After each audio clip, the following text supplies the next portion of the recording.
9वीं कक्षा के विज्ञान के 8वें चैप्टर गति के 9वें लेक्चर में आपका स्वागत है।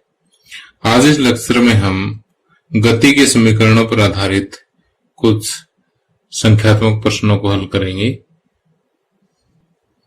तो इससे पिछले लेक्चर्स में हमने पढ़ा था कि यदि कोई वस्तु एक समान त्वरण के साथ गतिमान है, यानी उनका किसी गतिमान वस्तु का त्वरण a है और उसका आरंभिक वेग u है, अंतिम वेग v है और आरंभिक बिंदु से अंतिम बिंदु तक जाने में यदि वस्तु को t समय लगता है और उसका विस्थापन s है, तो इसके लिए हमने तीन मुख्य समीकरण लिखे थे और वो समीकरण जो है क्या थे, एक समान गतिमान वस्तु के समीकरण थे। तो आइए मैं आपको एक बार फिर से रिवाइज करवा देता हूं कि वो समीकरण कौन कौन से हैं। यहाँ पर पहला जो समीकरण है वो v बराबर u प्लस at है। दूसरा समीकरण s बराबर ut plus half at square है और तीसरा समीकरण जो है v square minus u square is equal to 2as। तो इन्हीं समीकरणों का प्रयोग करते हुए कुछ संख्यात्मक प्रश्न हमने 8वें लेक्चर में सोल्व कर लिए थे। और क्योंकि ये जो संख्यात्मक प्रश्न है बहुत ही इंपॉर्टेंट है, एग्जामिनेशन पॉइंट ऑफ व्यू से भी इंपॉर्टेंट है और जब आप 11th क्लास में होंगे तब भी आपको इसी टाइप के और यही न्यूमेरिकल्स जो है आपको करने होंगे। तो क्यों इनकी इंपॉर्टेंस को देखते हुए मैं आपको ये जो आपके एनसीईआरटी बुक्स की लगभग क्वेश्चन जो है मैं आपको यही कवर करवाऊंगा। तो आइए शुरुआत करते हैं। यहाँ फर्स्ट क्वेश्चन देखिए, कहता है कोई बस विराम अवस्था से चलना प्रारंभ करती है। विराम अवस्था से चलना प्रारंभ करती है, इसका मतलब उसका आरंभिक वेग जो है वो कितना है, 0 है। यानी शुरू में विराम अवस्था में है, यानी आरंभिक वेग उसका 0 है।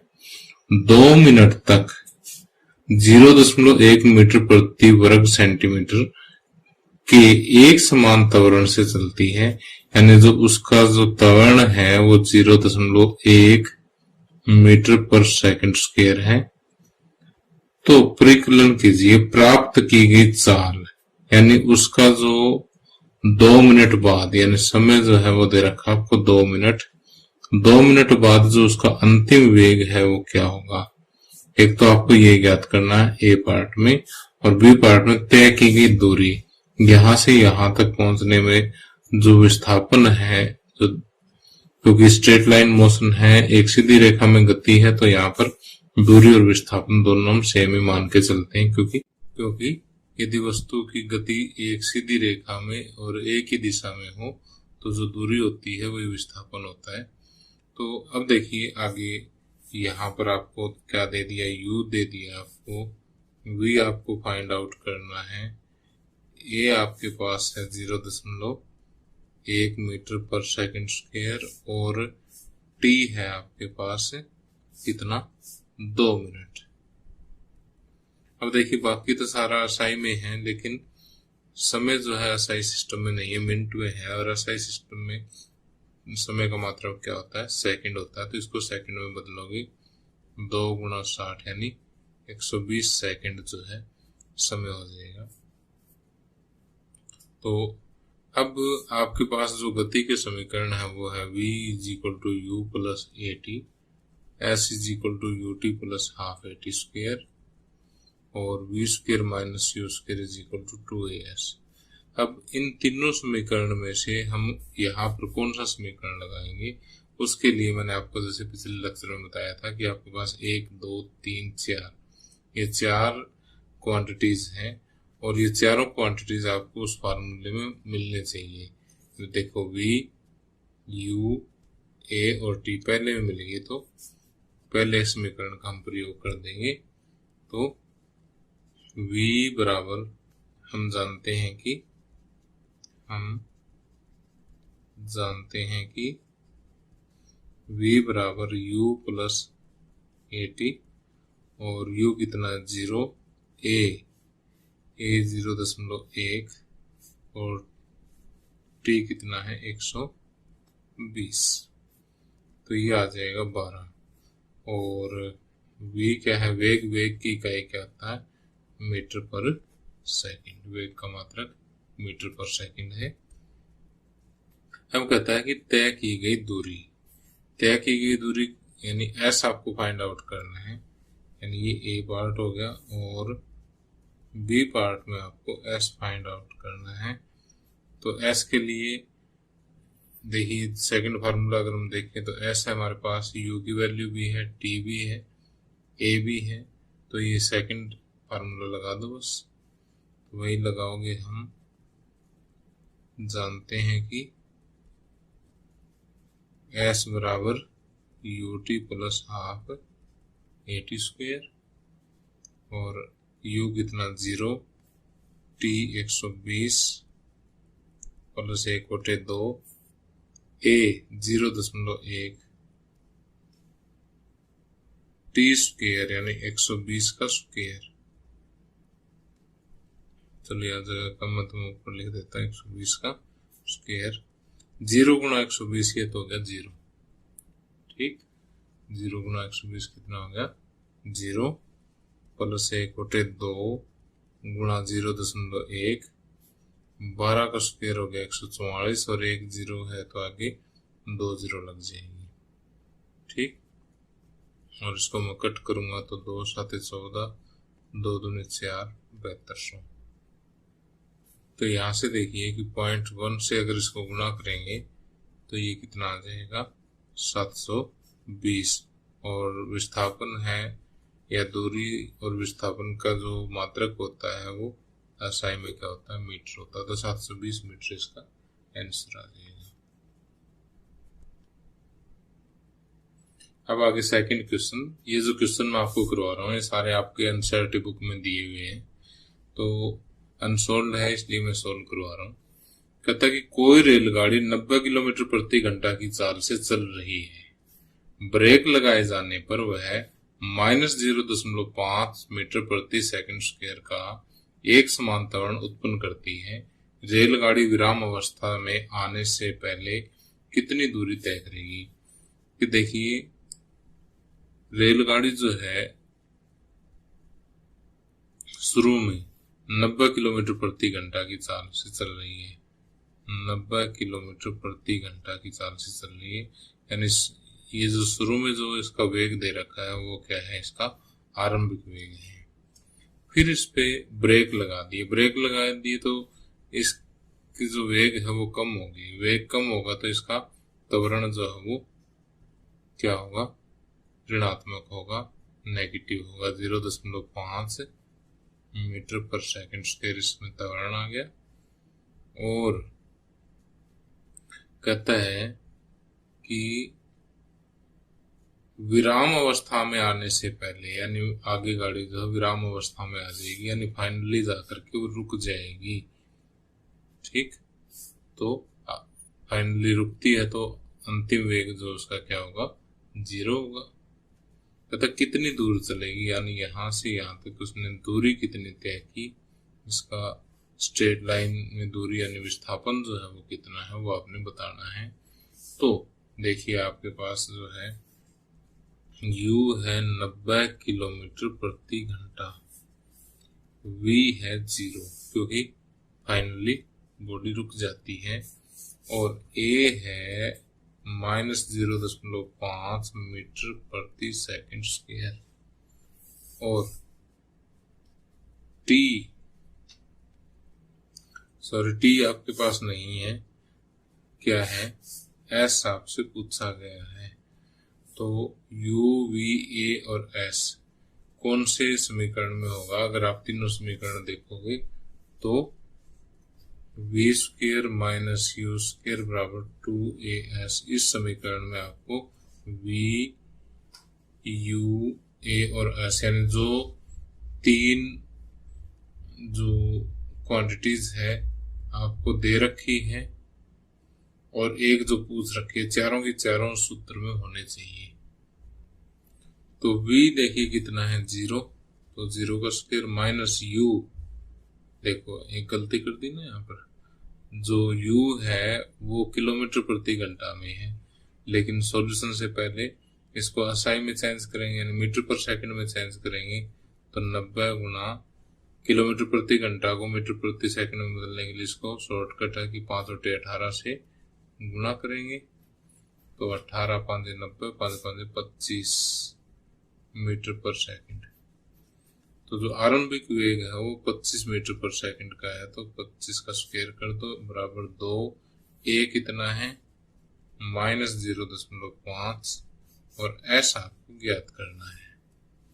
ठीक, तो 0 का स्क्वायर तो क्या हो गया 0 ही हो गया, 25 का हो जाएगा 625, बराबर का निशान आ जाएगा और -5 तो ये -0.5 दूनी माइनस का 1.0 हो जाएगा गुणा में एस। ठीक, तो माइनस से माइनस कैंसिल हो जाएगा तो एस बराबर आ जाएगा 625 और एस का मात्रक क्या होगा मीटर। तो यहां से हम कह सकते हैं कि रेलगाड़ी विराम अवस्था में आने से पहले 625 मीटर की दूरी तय करेगी, इसलिए रेलगाड़ी विराम अवस्था में आने से पहले 625 मीटर की दूरी तय करेगी। ठीक, आगे नेक्स्ट क्वेश्चन है कि एक रेसिंग कार का एक समान त्वरण 4 मीटर प्रति सेकंड स्क्वायर है। गति प्रारंभ करने के 10 सेकंड पश्चात वह कितनी दूरी तय करेगी। यानी इसका त्वरण आपको दे रखा है कितना 4 मीटर पर सेकंड स्क्वायर और गति प्रारंभ करने के यानी उसका आरंभिक वेग जो है यहां से कितना है 0। 10 सेकंड पश्चात यानी आपको समय दे दिया कितना 10 सेकंड, वह कितनी दूरी तय करेगी यानी आपसे एस पूछ लिया है यहाँ पर। तो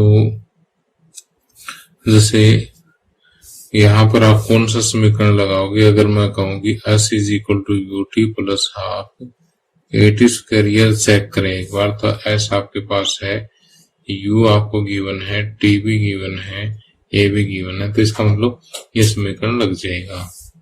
तो यहाँ पर हम लिखेंगे कि हम जानते हैं कि s बराबर ut plus half a t square. तो u कितना है 0, t 10 प्लस हाफ, a कितना है 4 और इंटू टी स्क्वायर मीन्स की 10 का स्क्वायर। 0 गुणा समथिंग 0 होता है, ये ध्यान रखना। कई बच्चे यहाँ गलती कर देते हैं, 10 लिख देते हैं। 0 किसी के साथ गुणा 0 हो जाएगा, 2 दूनी 4 प्लस में 2 ये आ गया, 10 का स्क्वायर हो गया 100, तो ये आ जाएगा 200। ठीक, तो 200 अब क्या निकाल रहे हैं, दूरी निकाल रहे हैं तो मीटर में आएगी।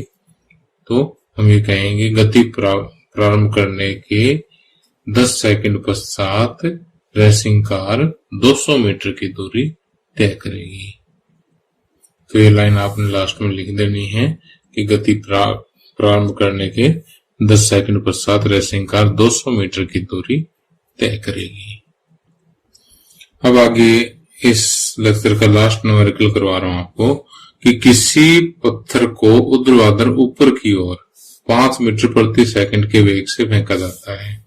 यानी कोई पत्थर जो है नीचे से बिल्कुल ऊपर की तरफ यानी वर्टिकली अपवर्ड, ऊर्ध्वाधर ऊपर की तरफ यानी बिल्कुल सीधा जमीन से 90 डिग्री के एंगल पर, जैसे बिजली का खंभा खड़ा होता है ना, इस तरह से सीधा ऊपर की तरफ फेंका जाता है। और आरंभिक स्पीड जो है, आरंभिक वेग जो है इसका कितना है 5 मीटर पर सेकंड। यदि गति के दौरान पत्थर का नीचे की ओर दिष्ट त्वरण 10 मीटर प्रति सेकंड स्क्वायर है तो पत्थर के द्वारा कितनी ऊंचाई प्राप्त की गई तथा उसे वहां तक पहुंचने में कितना समय लगा। अब देखो कि यदि आप पत्थर बिल्कुल सीधा ऊपर की तरफ फेंकोगे ना तो इसका वेग घटता जाएगा, जैसे जैसे ऊपर जाएगा घटता जाएगा और एक ऐसा पॉइंट आएगा जहां पर इसका वेग क्या हो जाएगा 0 हो जाएगा। और वो जो है इसका हाईएस्ट पॉइंट होगा, ठीक, उच्चतम दूरी होगी यानी अधिकतम ऊंचाई होगी, ठीक। और उस जगह पर इसका वेग क्या होगा, 0। यानी कोई भी पत्थर आप सीधा ऊपर की तरफ फेंको, सबसे ऊपर यानी अधिकतम ऊंचाई पर जाकर के उसका वेग क्या हो जाएगा, 0 हो जाएगा, फिर ये वापस नीचे की तरफ आएगा। अब ये कहता है कि कितनी ऊंचाई, यानी यहां से यहां तक की आपकी जो ऊंचाई है या दूरी है ये आपसे पूछी गई है, ठीक। और कहते हैं यहां से यहां तक जाने में समय कितना लगा वो भी आपसे पूछा गया है। और आपको दिष्ट मतलब फिक्स त्वरण जो है वो 10 मीटर प्रति सेकंड स्क्वायर दे रखा है। अगर ये ना भी दे रखा हो तो 9.8 मीटर प्रति सेकंड स्क्वायर लेना आपने। अब देखो कि वस्तु का वेग जो है वो घट रहा है ऊपर की तरफ, तो जो त्वरण होगा वो माइनस में लिया जाएगा। याद रखना इस बात को कि यदि वस्तु का वेग बढ़ रहा हो प्रति सेकंड तो हम त्वरण लेते हैं धनात्मक, एक्सीलरेशन लेते हैं पॉजिटिव, ठीक। और यदि वस्तु का वेग घट रहा हो तो त्वरण लेते हैं नेगेटिव, ठीक। तो और आपको क्या दे रखा है, इनिशियल स्पीड दे रखी है 5 मीटर पर सेकंड, फाइनल वेलोसिटी दे रखी है 0, ठीक। अब सारा एसआई में है तो और कोई आपको बदलने की जरूरत नहीं है। अब आपसे एस पूछा गया है क्या है, तो s is equal to u t plus half a t square नहीं लग पाएगा क्योंकि टी नहीं है अपने पास यहाँ पर, तो v square minus u square is equal to ऐसे लग जाएगा। तो हम जानते हैं कि v square minus u square is equal to क्या होता है, 2as होता है। और v कितना है 0, 0 का स्क्वायर माइनस u कितना है 5, 5 का square is equal to 2a, a minus 10। और ऐसा आपको निकालना है, जो चीज फाइंड आउट करनी है उसको ऐसा कैसा रख दो, 0 का स्क्वायर 0 ही हो गया, 5 का स्क्वायर 25 बराबर माइनस 10 दूनी 20s। तो यहां से आपके पास ऐसा आ जाएगा -25 बटे -20, माइनस से माइनस कैंसिल, और यह आ जाएगा 5 बटे 4, ठीक। 5 पे कट जाएगा, 520, 5 25, ठीक। तो 5 बटे 4 मीटर का मतलब है 1.25 मीटर, ठीक। अब आपको समय निकालना है कि इसको अधिकतम ऊंचाई तक जाने में, यहां से यहां तक जाने में कितना समय लगा। तो अब आपको टी और फाइंड आउट करना है। तो टी के लिए तो आप simple v is equal to u plus a t लगा दो, उसी से काम चल जाएगा, v is equal to u plus a t. v आपके पास है, u आपके पास है, a भी आपके पास है, t निकल जाएगा। v हो गया 0, u हो गया 5 प्लस a हो गया माइनस का 10 और t। तो 0 बराबर 5 माइनस 10 t, तो यहां से t हो जाएगा 10 t हो जाएगा 5 के बराबर, और t हो जाएगा 5 बटे 10 यानी 1 बटे 2 सेकंड, t बराबर 0.5 सेकंड, यानी आधी सेकंड का समय इसको यहाँ तक जाने में लगेगा। तो प्यारे बच्चों, इसी के साथ ये लेक्चर समाप्त होता है, और आपको ये लेक्चर कैसा लगा मुझे कमेंट करके जरूर बताना। Thank you, have a nice day.